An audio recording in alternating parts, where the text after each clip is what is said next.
So, hey, conspiracy theory, and not that I believe it or don't, but there are conspiracy theories about body doubles, which I think if you are an uber famous person, you're not going to be available every single day. I just don't think so. I agree. I would take a body double. Richard, your body double would be a strong Squidward. Dead. But I do think that they exist, right? So, listen, and what we look at on the internet can be dubbed, if artificial intelligence can create photos of like random people, what are we watching on the internet at times? Oh my Lord, that does look good. That's so good. First of all, can we please apologize to our listeners? Wait, have we this started? takes me back to Toronto. Yeah. We have started to Toronto. Just mute yourself. We decided to order. What was that? What did we order? You guys ordered a smorgasbord of soup, basically. And Channing proceeded to just slurp his soup. Like Thai noodles. It was like Thai noodles. Oh, it was pho. Some pho? Pho. Yeah, people were not happy. Dude, but leave it to Richard to be crushing his breakfast burrito right now. I'm very jealous. As we talk about body doubles. So with that said, take a shot. People have actually caught on to that. They've let us know that they've been pretty drunk during these episodes. Y'all are welcome. Yes. It is Road Trippin', Channing Frye, Richard Jefferson. I'm Allie Clifton. Can we actually, before we dive into anything NBA related, because we were just talking about this, if you did have to have a body double, who would it be? What would it look like? You just said his would be a handsome Squidward or a big Squidward. Channing, what's crazy, and this is a wild one? When I played with Jared Jeffries, him and I are like almost the same size. We're the same complexion. We almost wear the same size shoe. Our faces aren't the same, but our build was the same. I'm a little bit bigger than he is now. What are you talking about? What are you talking about? I would say Jared Jeffries probably would be my body double. Doesn't your face have to kind of look alike, though? Probably. Well, obviously not if it's a conspiracy theory. People have the little plastic things like Mission Impossible. Or you could just put a mask on. You can put a mask on nowadays. You can wear a mask outside nowadays. Body double for me would probably be either like a Miami LeBron or like Orlando Dwight. Or like a half-suck Werther's original.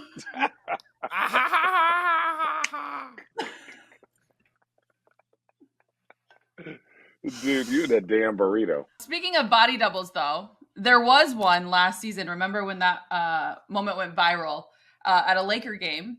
I believe it was a Houston Rockets player's brother of LeBron, where everyone thought that he had a body double in the crowd. Oh, yeah.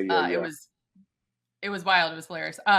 But we begin in Los Angeles. We're going to start in Los Angeles with what happened on Friday during the Lakers-Memphis game. Not so much the actual game, but the extracurricular fun that happened surrounding that game. If you are just finding this out via Road Trippin' because you're an avid listener and don't really pay attention to the NBA, we'll just get you caught up real quick. During Memphis Lakers on Friday, the Lakers did end up winning 122-121. Shannon Sharpe, who we have talked about on this podcast, Richard had a moment with Shannon Sharpe over the summer, which was very professionally and respectfully handled. Obviously, very big in the media space, but his resume as a football player speaks for itself. Okay, we're just gonna leave it at that. Yeah. He was going back and forth with the Grizzlies. Started with Dylan Brooks, then went to Ja, then went to Ja's father, and then all of a sudden, Steven Adams is a part of this mix. Yeah. But the trash talk escalated at halftime. It was then squashed by the end of the third quarter between Ja's dad, T, and Shannon Sharpe. Shannon then went on his show with Skip Bayless yesterday and did a monologue apologizing to everyone, including his stylist, LeBron, the organization with the Lakers, the Grizzlies, Dylan Brooks, Ja, etc. I just want to know what your take was on all this. We had a lot of fun with it in the studio. It was going on. You can imagine Geeter was hosting at halftime, our friend Geeter, and he was awesome. I thought the quote from Shannon to Dave McMenamin was hilarious at the time, basically saying that they didn't want none of this smoke. Do you see how big he is? Which one? Yeah, Steven Shannon Adams. or Steven Adams? Those are the two. Those are two very big dudes. The two of them in a very different way. Watch the clip. I've never seen one person move another person like this. Steven Adams, the trainer, tried to stop him. Steven went. Watch the initial clip, because Steven Adams is moving real grown men like chess pieces out of his face. They're like, Steven, stop. He's like, boop, boop, and like, get out of my face, and like move it. He's so big. Dude, he's so strong. I don't know what weights he lifts, because he's not he's shredded. That's just like, does he just wrestle things? No, he's just a big dude. I feel like he squeezes the water out of palm trees. Is this about Steven Adams? Or I don't know what he's. I don't know. I was about to address this. So okay, one. This is what I say. Even when I had a little disagreement with Shannon is a professional. He really is, and I think in the moment, it escalated really quickly, even though they were kind of talking shit back and forth, blah, blah, blah. And he, just whatever. I think he regrets it, obviously, because that's not who he is. Like, from that standpoint, like, he's not like, he's a sports fan. Like, this is what he does for a living. So, like, for him to get into it, I think that part he's probably embarrassed of. He is embarrassed. It's like, dude, like, I can't be one of those fans that's having, like, altercations with like players and shit. Like, I think that part sucks. As far as the entertainment side of it, the shit was hilarious. The shit was 100% hilarious. Like, he didn't do anything like in that moment, but it's just like, when you're in those first few rows, there's a level of respect. There's a level of just kind of like security that you know what I'm saying? Like, when people put you in those seats, they expect you to behave in a respectful manner. And so, like, to not, that's the part, because now the whole arena is watching you. You know, so Richard, can I say this? Number one, the Memphis Grizzlies talk easily the most shit of any team in the NBA. It's not even close. Yeah. They talk the most shit of any team, but not more shit than teams that we fucking, the Pistons, totally. Or so like here's my the point. Boston Celtics. Now, here's my point. If you and a fan, I knew players that when they weren't having a good game would pick a fan and start talking shit to them to get themselves going. So like the interaction sometimes, especially a player like, or a person like Shannon, because Shannon's not going to do anything, right? Because he's not a Joe Schmo off the street. He's a media guy. He's a big fan. Like, what do you think Reggie was talking to Spike? Like, what do you think those conversations were like? And they let that go, whatever. So why are you being sensitive that, like, one fan is talking shit to the one player and they're going back and forth, right? It's not going to do it, especially a player like Shannon, right? To me, I say let it ride. To me, you have to let that ride, because I think, number one, it's entertaining. Number two, it shows a level of like intensity where people are like, well, nobody cares about these games. But like, if you have certain fans that are just like, I think if Dylan Brooks hadn't said just flat out, fuck you, you're a bitch, or whatever he said to him, I don't know, whatever he said. I think if Dylan Brooks were actually like talking shit, like, man, you ain't doing nothing, Unc, and blah, blah, blah, and we're about to bust their ass, it probably would have stayed a little more cordial. But I don't know, telling a 50-year-old man built like Hercules, shut the fuck up. Like, he probably got kids and shit. So, for me, there has to be some type of cadence of shit talking, because that's also fun part of the game. So, at the end of the day, you almost blame the Grizzlies. Like, the Grizzlies should not engage with them. And again, even if you know who the fan is or isn't the fan, walk to your locker room. When everyone wants to start coming over and turn it into something else, no. The Grizzlies, in my opinion, were like, I don't want to say wrong, because I'm not going to tell. I'm not going to tell people how to. I'm not going to tell people how to emotionally react. But as a team, and there's a fan chirping, like, as long as he ain't crossing a boundary, right? And let it go, because they talk more shit than anybody else, and that's great. We like it. But it's like, don't have a fan there. Then you walk towards the fan and start engaging him and doing all. Now Now, like, he's embarrassed from the way it escalated, but they should be embarrassed from the way, like, you guys try to turn this into, like, a little bit more of a spectacle. Y'all going to try and fight a fan. Forget that it's Shannon Sharpe. You're going to try and fight a fan. I do want to be and I do want to be fair with to both sides, obviously, and give just at least what Shannon told Dave McMenamin and what was reported, because then I do have a question in terms of, you know, the level for which Shannon is in the media space, et cetera, from your point of view. But Shannon said at halftime, he told Dave McMenamin, they didn't want this smoke, Dave. They do all that talking and jockeying, and I ain't about that jockeying. It started with Dylan Brooks. I said he was too small to guard LeBron. He said, fuck me. I said, fuck you back, which is my favorite part of all of this. He said, fuck me. I said, fuck you back. He started to come at me, and I said, you don't want these problems. And then Ja came out of nowhere talking. He definitely didn't want these problems. Then the dad came, and he obviously didn't want no problems. But I wanted anything they had. Don't let these fools fool you now. I do want to ask, because I know that there were some people on social media right after it happened, does the NBA do something about this because of Shannon being in the media space? And again, Shannon has handled everything the way he did yesterday, obviously apologizing, etc. This is not him. I just wondered, because of the comments then that came from Dylan Brooks, calling him a regular pedestrian. I love it. Troll. If there is a difference between... Hey, listen.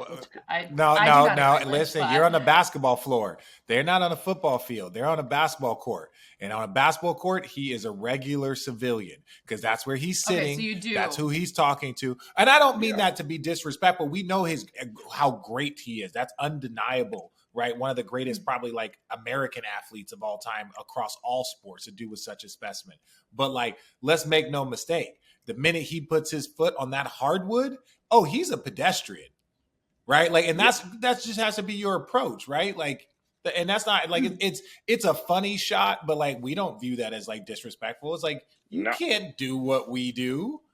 Like I can't do what you do, but you can't do what we do. So sit your ass over there and enjoy the show. Shut the fuck up, right? Like see that type of shit talking. I like. Yeah, right? Like I remember Ron Artest. So we were in Sacramento. This when Ron was in Sacramento, and this one fan was talking to him, and I was on the Knicks, right? I think that's when I was. Knicks or the Blazers back then. And I remember this fan said something to Ron, and he was like, hey, what time is your mom going to get home? The guy's like, what? He's like, yeah, what time is your mom going to get home? He's like, what the fuck are you talking about? He goes, yeah, I got her panties. She left her panties in my locker. Oh, gracious. Oh, so then him and this dude started going at it. And then Ron was like, that's all I needed. I was like, no, that's not all you needed. No, I don't want this. Like, shut up, fan. You know, like, but he just picked the dude and just started saying like just crazy shit to him to get him going. And I was just like, dude, this is amazing. Like, dude, it's amazing that I still remember that. But yeah, like, dude, a fan talking shit is just like, as long as it doesn't cross the line, you're not going to go fight him. Right? To go fight somebody. That was the part that was just like, that was the part like, bro, it's halftime. It's halftime. What do you like? That's the part where like, look, I think win the game and you lost. Both parties have some blame in this, and I understand both sides. But the minute you start going to engage a fan, a pedestrian, man, just keep it put. But I will say this: I guarantee the NBA had a conversation. The NBA, I like, listen, bro. Oh. Like, well, yeah, like I bet you they had a conversation because it was a media member, like, or they had a conversation I'm not saying, because.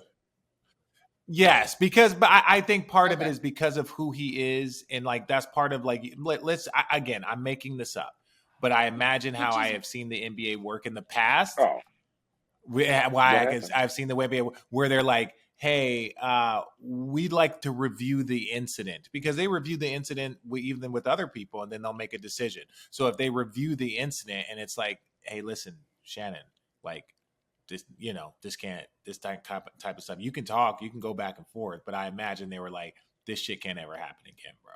Yeah. Standing up and telling them to come over here and come get some of that smoke with that cardigan. It's, probably ain't the best. Did you see the way he looked in that cardigan, though? He was just like... Doug. Shout out to his stylist. He's a big dude. I need to get on his program. You got the weight. You got the mass. No, you don't. You got to I have thick legs. The muscle. I'm thick legs. It's power. That's where all the power is, Richard. with 4 C's. Okay. Is that how we say thick? 4 C's. Thickums. Okay, let's stay in the 4 West. C's. Damn, Allie. 4? I knew that was coming. 2.5. With the Allie. Lakers. 2.5. Stop it. We're going to stay in the West with the Lakers. Then we'll move around the league because the NBA trade deadline is approaching. And we've had a lot of conversations lately. Are the Lakers going to make a move? I know that you guys have been talking about it on y'all show, and they made a move.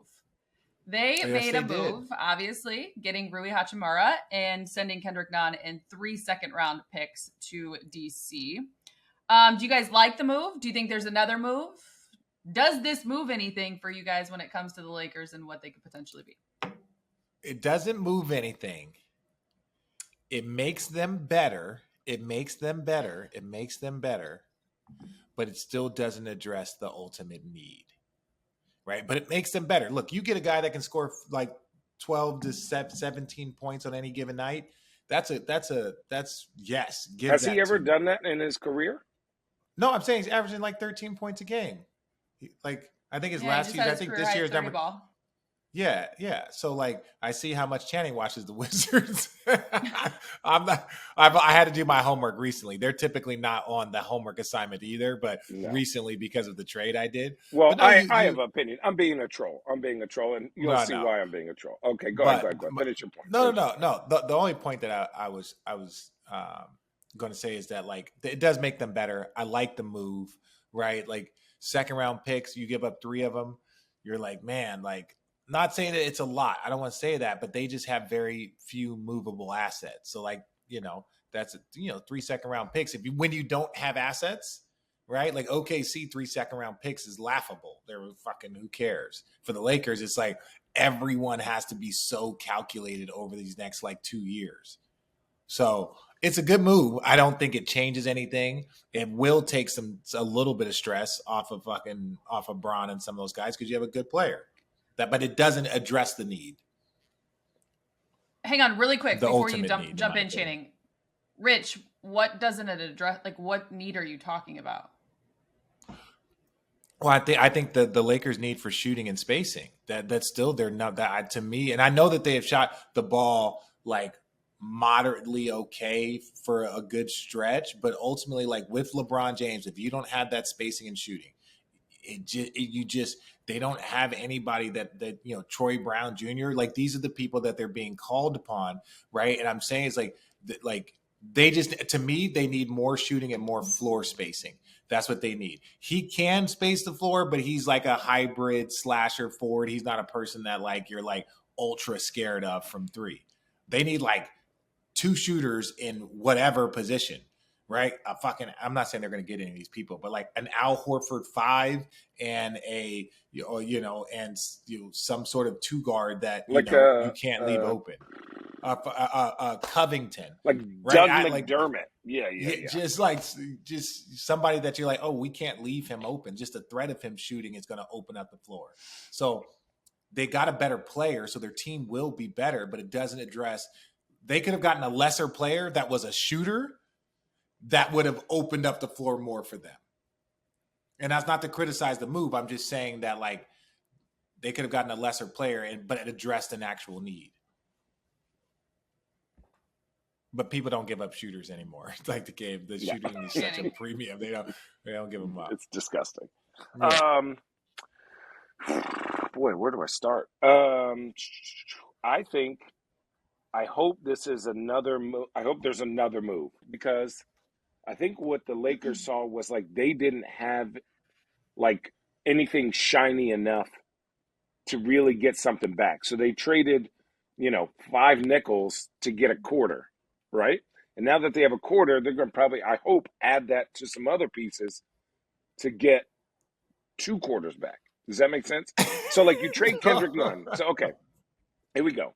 Those second-round draft picks and Kendrick Nunn only have so much weight for a bunch of teams. It's 5 nickels to a quarter, and then you're going to take that quarter and you're going to turn it into 2 quarters. You're not increasing the amount.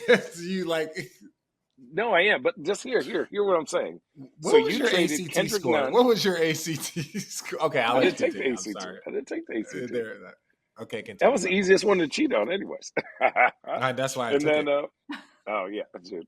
Well, we're not all smart and get into Toledo, the Harvard of the Midwest. Anyways, Allie. Continue. Get to So your point, bro. Get to your point. Kendrick Nunn goes to the Wizards, who are doing whatever they want. They need probably another little shooter, some picks. And Rui just didn't have any use on that team because of Kyle Kuzma, right? And some of the other players. So you bring in Rui. He's younger. He's kind of like hasn't really been consistent at doing anything special. Maybe it was because he was in Washington. Maybe it was because of the system. Maybe it was just he was growing up. Now he's on the Lakers. Now the Lakers can pair him with something else where somebody goes, I'll take a chance on Rui for a vet, right? I'll switch you for my older guy who has skills because I want to go younger. So I'll take Rui in a bad contract because I want to open up some things. But you couldn't do that with Kendrick Nunn because of his weight. So you're just getting more weight in younger players. But also, I just don't know what Rui does. And you want him to like play with LeBron. Like you have an idea, but you haven't really seen it. And also, players right before they get traded usually get the ultimate green light. Let's look at what he was doing the middle of the before the last month, because I've been on teams where I've got traded, and that last month before I got traded, they were like, "Come on, Shannon, get in there. You get 30 minutes." And I was like, "What the fuck is this?" The next thing you know, I got traded. I said, "I see what happened. I see what y'all motherfuckers was doing. They're raising the value." But like I don't Dude. see what he does, and it doesn't. You're adding a button to a bad coat is what I think this is. Okay. I just don't get it. Let me add this context for you guys and then go on, because I wanted to kind of address two things. Rich, what you were saying in terms of more of that need. So is Bojan Bogdanovic someone that if they completed that, right, and then you do add Rui, because Rui is 6'8", 230. You talk about the size. You talk about the wing defender, the length, the athleticism, etc.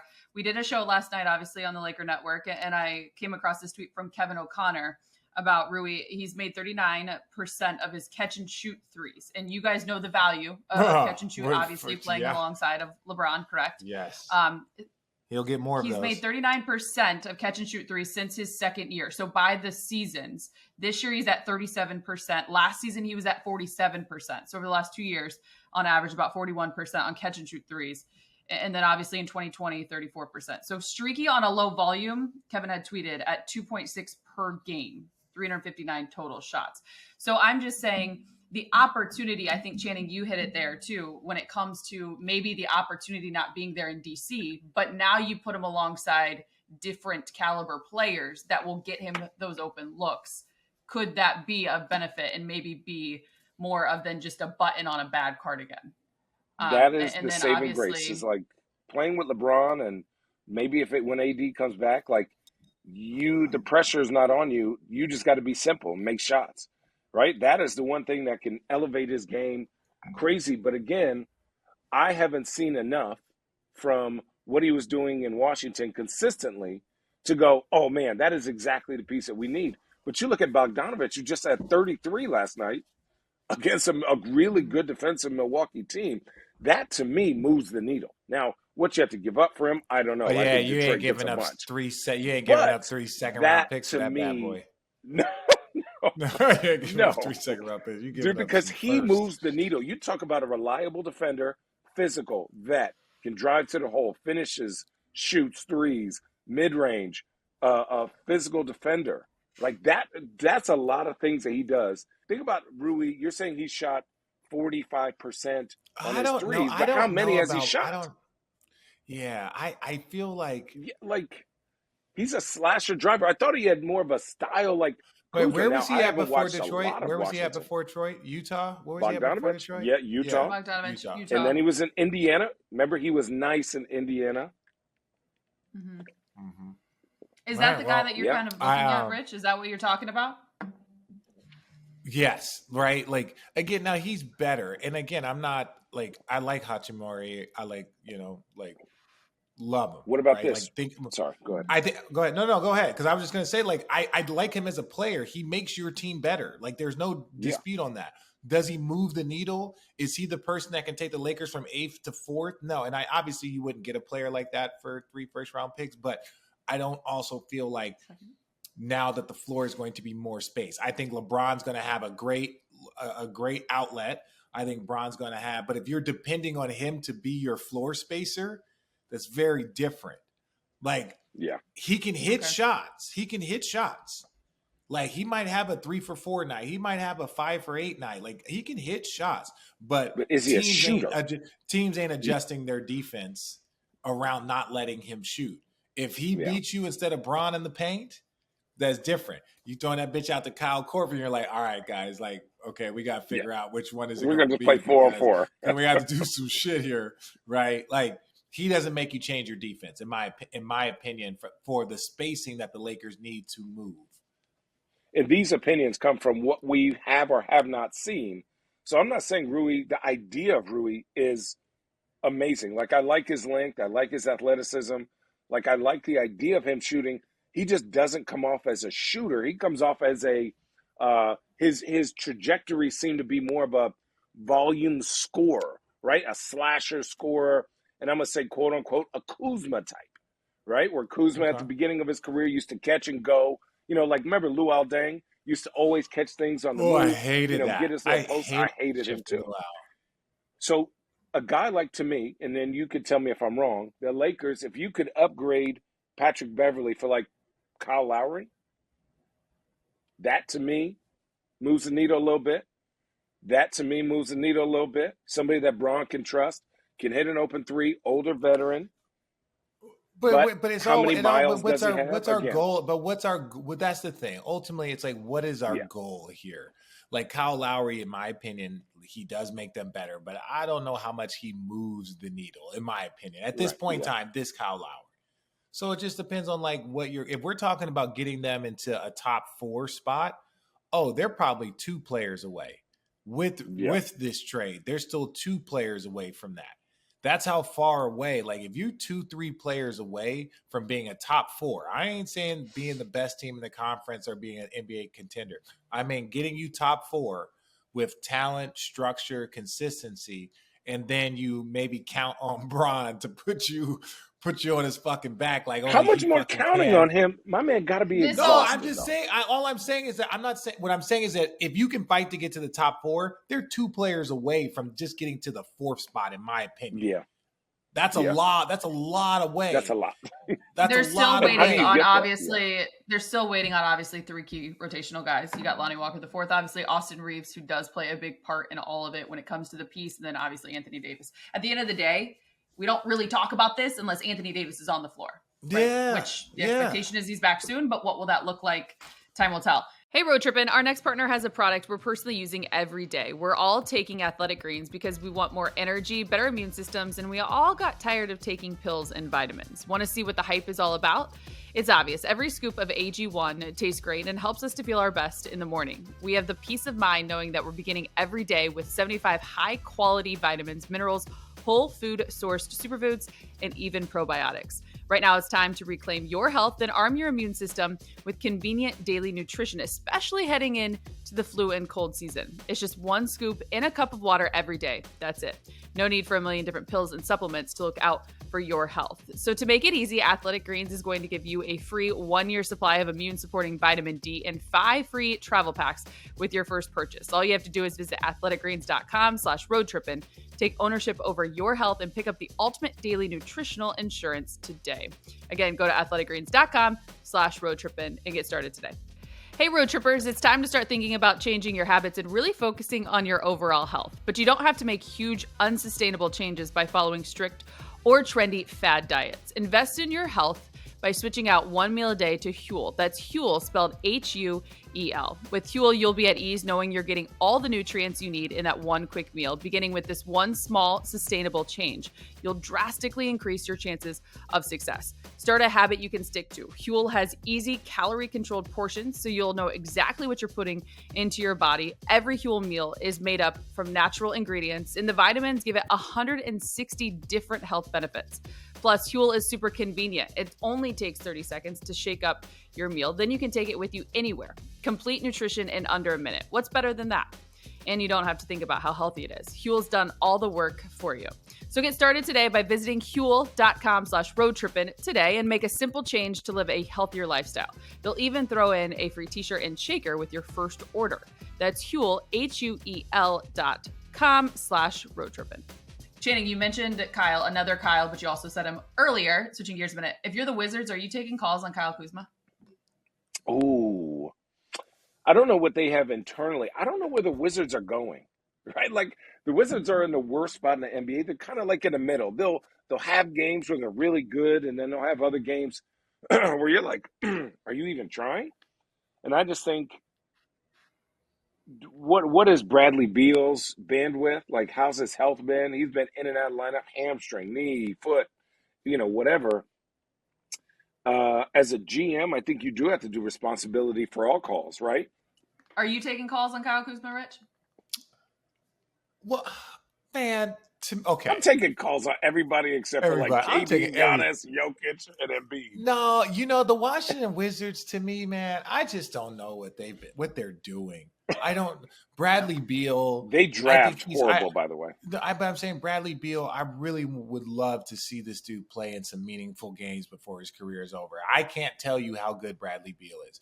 I know how talented he is. I know. No, I'm saying I know how talented he is. I know how nice he is. But I'm like, bro, I want to see you hit a big shot, like going to a conference finals. Like I want to see you playing in like playoff games on fucking national television and seeing what they had a chance in 2017, Richard. But my point is that they've re-signed him to max extensions. With all due respect to Bradley, I don't know if he's the type of player that players are going to go to DC to play with, right? Like he's a talented guy. I definitely could be a 1, he could be a 2, but it's like players aren't being like, oh, I'm going to go to DC to pair up with Bradley Beal. So it's like if that's not, strap it down, trade him for 3 first-round picks. I'm saying Bradley, trade him for 3 first-round picks. I don't even know if they can now. I'm not sure what his contract situation is, but it's like trade them all and do what OKC is doing. Get a young superstar. He's got to be close to 30, if not over 30. It's like, what is he doing there, making $40 fucking million? Because so you guys can finish. Bradley Beal moves the needle now. 10 and 7. No, 100% he moves the needle. So that's what I'm saying. You could trade him for 3 first-round picks. If that's what Rudy Gobert got, a shooting fucking league-leading scorer fucking type player. Like, what? You're not going anywhere with him. Right. Let's go to the top of these because I know when our listeners love when we talk about teams that may not really have anything to do when it's all said and done at the end of the season. So my question to you is the Celtics, did they just get beat again by the Orlando Magic? Yes. The Bucks, shout out my dad, Jamal Mosley. Shout out Jamal Mosley. That's a bad match. I watched that. Dude, with Jonathan Isaac back and their length, it's crazy. And I think one of the Celtics players said it, like, they give off big-time young Cavs energy playing those bigs. Like Paolo, 6'9", 6'10". Mo Bamba ain't really playing because he's got to get traded. Jonathan Isaac is back, 6'10", 6'11". Bol, 7'14". You have all this length, and they're active. And I was watching Wendell Carter Jr. playing great defense on Jason Tatum, like taking away the 3 on a rotation, sliding his feet for 6 dribbles. Yeah, and it's just like it was gross. I barfed in my mouth a little bit. But, they were playing really good defense on them. And it was hard for the Celtics to get downhill, so you had to settle for those step back side threes. And also, the Magic made them turn the ball over a grip, and that that's their Achilles heel. If Boston turns the ball over, anybody can beat them. Yeah. No. Orlando. Yes. Okay. Dude, if they can stay healthy, I bet you they make. No. Orlando, they're close. I don't think because I think Paolo, when you look at him. Like he's a man already. I want to say he might have had 30 and KD had 40 on him. Like I don't know if it was 50, but it was definitely 40. And it was like you can see KD, but I'm saying KD was locked in. And Paolo was still figuring it out, but this dude had like 28. Like just big boying. And you're like, this dude's big boying people already. Like that's like bodying off of them, like going through their body, like just like eating them like they're nothing. And you're just like, that's a strong boy right there. I love the way I'm saying they have a star. They have a star. Yeah. I think they have a star. Would you I trade think for that's Van Vliet? Would you trade for Van Vliet if you're Orlando and go for Yes, it? I would. I would. Yes. Give me some structure, 100%. You see what Brunson, you see what Brunson's doing? Oh, You see exactly. what Brunson's doing? Like, think about it. Yeah, and if I'm Orlando, I would give that up. I'd have a point guard that's 27 years old. I look at him like a young Kyle Lowry, right? And it's like, I know he will bring stability to this fucking chaos. And Yeah. once you have a stable force, think about when Chauncey Billups went to Denver and showed up, and then they go to the conference finals. Jay Yeah. Kidd showing up with the Knicks, and then they go and have their playoff run. You know what I'm saying? Like older veteran point guards that can bring stability to chaos. Never underestimate that shit. That shit is nuts when you like Chris Paul going to fucking OKC, then going to Phoenix. I'm saying it's littered. The scene is littered with like older point guards that go to places and bring calm to fucking chaos. They look like fucking geniuses. It's like, no, stay over there. Get back. Just get back. You know what I'm saying? It's just like the way they direct traffic is fucking, it's amazing to watch. I love the way your guys' brain works. And there's so much fun and intrigue around the league because you mentioned OKC and what's been fun there. And Channing, I know you've always had your eye on them. But really when I was talking about the Orlando Magic beating the Celtics, it's because I wanted to get to the Bucks for a second. Giannis returned. Obviously, it was a 20-point win over the Pistons. But at the end of the day, he scored 20 of his 29 in the first quarter. However, he and Chris Middleton were on the floor for the first time in nearly over a month. You think about the Celtics, obviously, who sit atop the East. You've got Philly there in the second. You understand what's going on with the Nets, obviously, without KD. Is it the Bucks? Like, Channing, we love are this they view the? of you just it's I just know, your cleaning his hands are in nails. this free. Oh, this my is bad. Just, He was just like cleaning his watch. Yeah. Oh, yeah. He's like using the camera as a light. Like, okay, I can see it. One box, Jeremiah. One box. Okay, continue. The I'm sorry. Bucks. Oh, fuck yeah, those dudes are nice. They're They're nice. just at the top. They just in a need class of their Middleton. own? If Middleton's healthy, no, it's them in Boston. Brooklyn, Ooh. Kyrie, listen, I'm gonna say this. I still think Brooklyn's lacking size. Even when you have a 7'2" physicality, they're lacking size. And Claxton has been balling. Claxton, I don't even know if his block record. No, he had 3+ blocks in like 8 straight games, joining like Sean Bradley. Like it was like 8 or 9 straight games. But part of the reason why he's blocking so many shots is because these motherfuckers are always driving to the rim, right? Like he's getting lots of attempts every single night. Like they're not funneling him. He's just coming up and cleaning up shit. And like, but I don't think they lack the physical size. If they were to play against a team that had any like real consistent physical dominant presence, they would get Claxton would get into foul trouble, and then it gets, so let's say slim, this. Here's a scenario. Around. That's the only reason why I wouldn't pick Milwaukee, Brooklyn. Philly. Who wins that series? Boston, yes. Milwaukee, Philly. Milwaukee who wins healthy. that series? Milwaukee healthy. I think wins that series. So I think it goes Boston, 7 only because Boston, of Brooklyn. Okay. Boston, Brooklyn. Who wins that series? Boston. Brooklyn. See? Okay. Boston. But it's not a sweep. I say if it goes 6, no, it's definitely if it goes 6-7, it's not a sweep, but it's 6-7 because I think Brooklyn's better this year than where that's what I got. Last. I got Milwaukee's a lock to me for the Eastern Conference if they're healthy. I think Bobby Portis is 6th man of the year. I think they're through these injuries, a lot of their guys are getting a lot of time underneath the fire that are going to help them. I think we're seeing Giannis actually, like I watched him last night. They had motherfucking 89 points at the half or something crazy. He was just doing layup in the first quarter. Yeah, he was doing layup lines as like in the game. He's cruising, and that's dangerous for the rest of the league, right? He gets to turn it on and off, and like Chris Middleton, I'm like, his game isn't a athletic game. I just want him to see him play consistently and get in shape. But they're going to be dangerous, man. And then thirdly, I got the Brooklyn-Boston series. If that happens, I think it will be one of the best series ever. I think it just comes down to, realistically, Malcolm Brogdon versus like Seth Curry and Watanabe and they're like the extras, right? I think the additions that Boston made are going to be versus, I think Jaylen Brown, Jason Tatum, and Marcus Smart and their starters versus KD, Kyrie, and their guys is a wash. And then you go to your bench, and then you go to coaching. Boston and Boston's Yeah. And that's like why we give it to Boston. bench. But 7 Boston, because KD and But Kyrie also, going to win you a game or two. But yeah, also because Boston, they're it just feels as great as they are offensively and the talent that they have, it still feels like their main focus is their defense. Yeah. Right? Like we can score 120 points, we can score 90 points. How was our defense? You could be scoring 35 a night, you can be scoring 15. How is our defense? There's other teams that are like, they're just, and that's why they've been so good so consistently.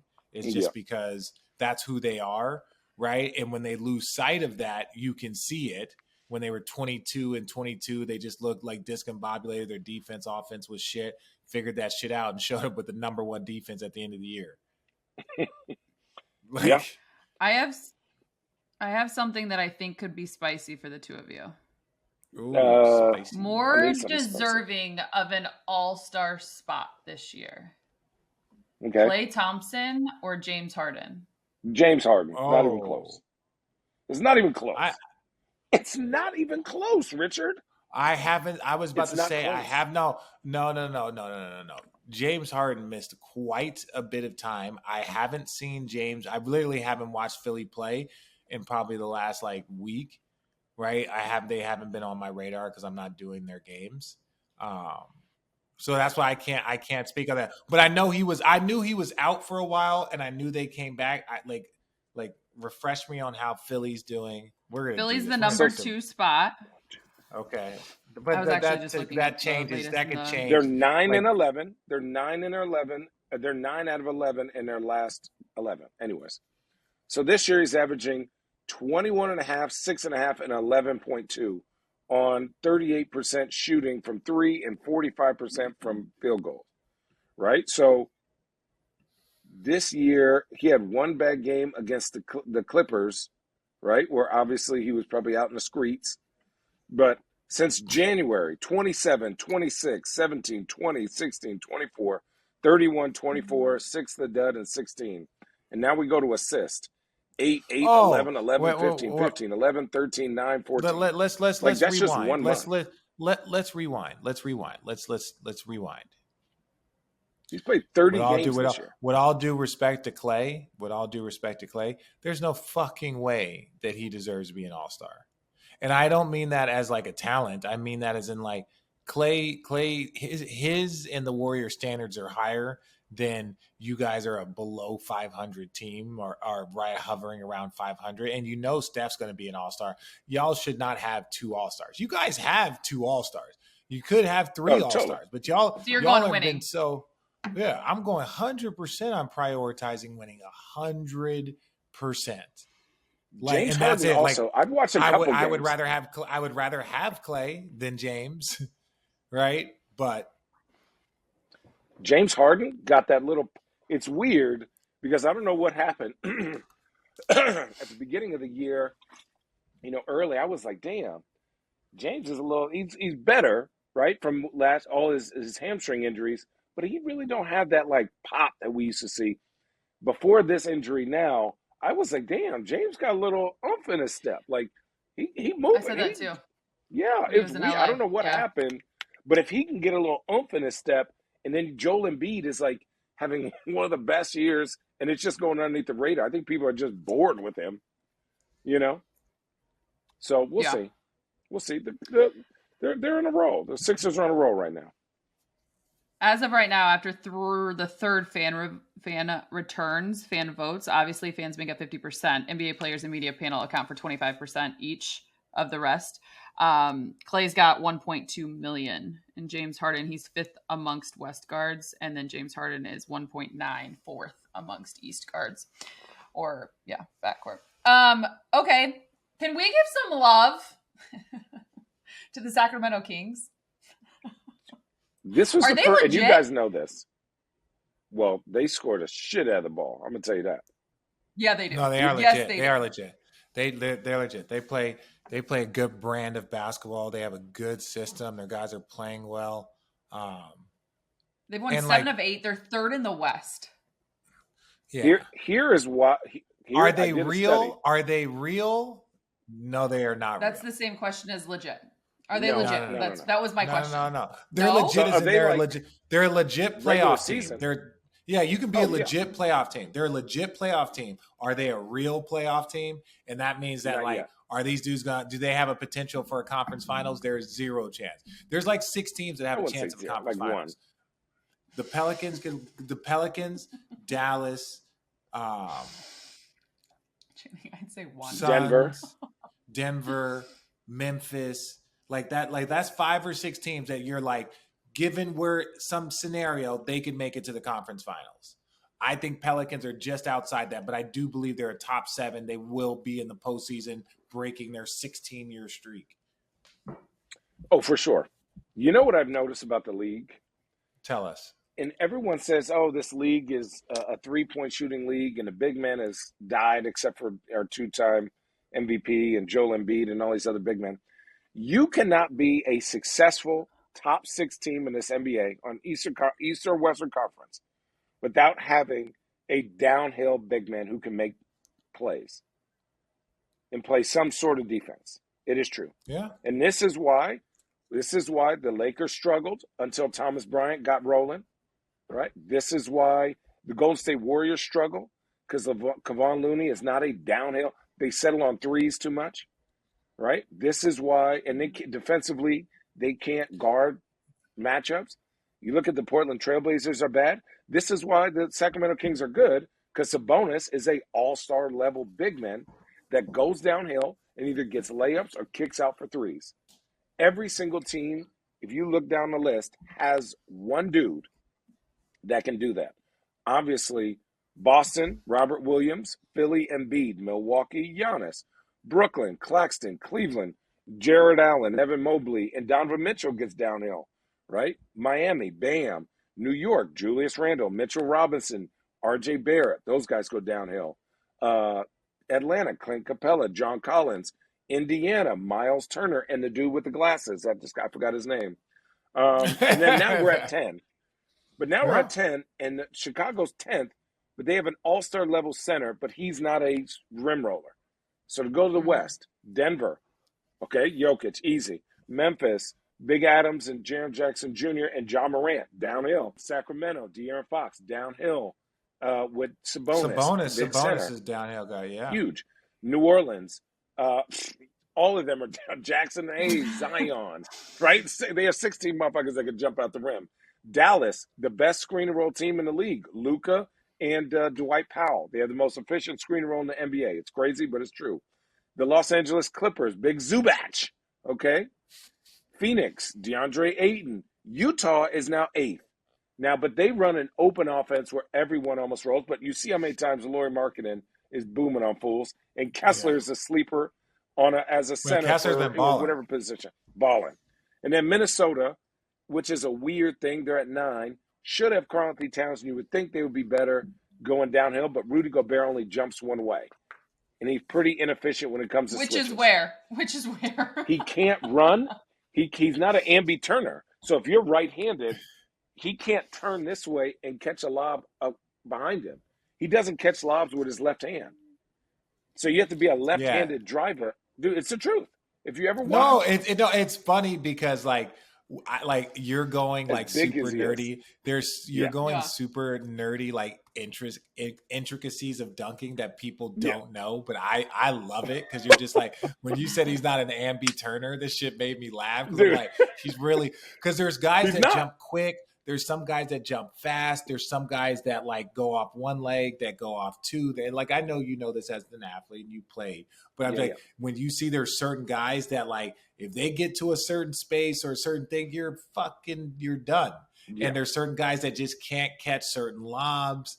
And it's just watching Rudy Gobert try and turn the other way. Like it fucks with it. Like, he can't screen and turn but like he's running this way and can't turn.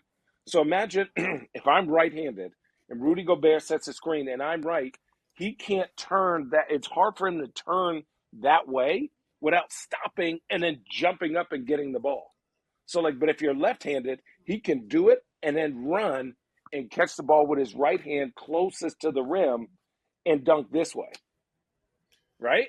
Like, it's how I like to dunk. I could only run one way. I couldn't run the other way because I couldn't jump off my right foot. Channing, you can dunk? Oh, you know I can dunk. I used to. I dunked the other day I was coaching this varsity. I don't know if I had bunnies. I have more like LA Fitness, 24-hour full-blown fitness. rabbits. All right, last one. And we're ending on a high note because Rich had his burrito and he needs to go night-night. Oh, I'm so tired. I'm so tired. Lil Rich's birthday. Shout out Lil Rich. Shout out Lil Rich. It's Happy his birthday. Happy birthday, big fella. Was he 6? 8. Oh, shit. I'm a deadbeat uncle. Make the case to NBA execs why the two of you should be guests on the Throw It Down with Bill Walton alternate NBA broadcasts. Did y'all actually listen to that? I did. Yes, I did. He talked about where did I miss this? Oregon when was this? State. Yeah, last night. He said, "Jump balls decide the fate of the universe." This is and dude, my home is the launching pad of the universe. I can't believe I missed this. I cannot, dude. He was just like talking Normally about. People will text me. Corvallis, Oregon. Talking about the rolling hills, talking about Bill just going on. Here's why we his notes are crazy. No, his notes that he has, like pages of shit. Like people might think that that's off the cuff and random, but he's researching the fucking natural forests in random places.